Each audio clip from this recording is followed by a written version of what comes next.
So we've just been wrapping up a Quaker vigil, a prayerful time, a time of mourning, a time of identification with the Black Lives Matter movement. And the reason why I've been wanting to introduce myself in this context is because action comes naturally to me. It strikes me, in fact, an early attraction of Quakers for me as a young man encountering Quakers for the first time was a realization that Quakers seem to be a spirit-based movement kind of organization, a fellowship, a community where people support each other to be on the front lines of God's dream for human beings, which I believe is for us to treat each other well and to glorify God in the ways in which we act. So I've tried to make my life that kind of life, and that's for me been involving myself with the civil rights movement and the peace movement, multiple decades in the peace movement, and a very strong emphasis on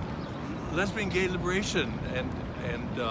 women's liberation and the environmental movement when that came along. As movements come along and it looks as though I have some skills to offer or some perspective because I'm a researcher, I'm a professor sometimes, like University of Pennsylvania, Swarthmore College, and so on,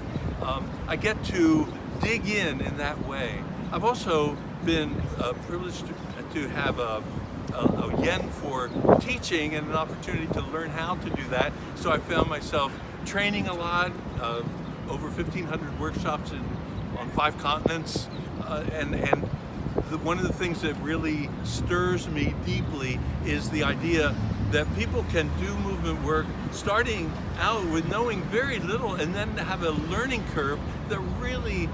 gets us to be smart in how we can apply our passion and our brains and our ability to be in solidarity with each other and our spirit-centeredness, that we can put all that together in such a way as to make a difference. So that's the story of my life. It's been a dedicated life. I'm 82, I'm still on track, and looking forward to a lot more.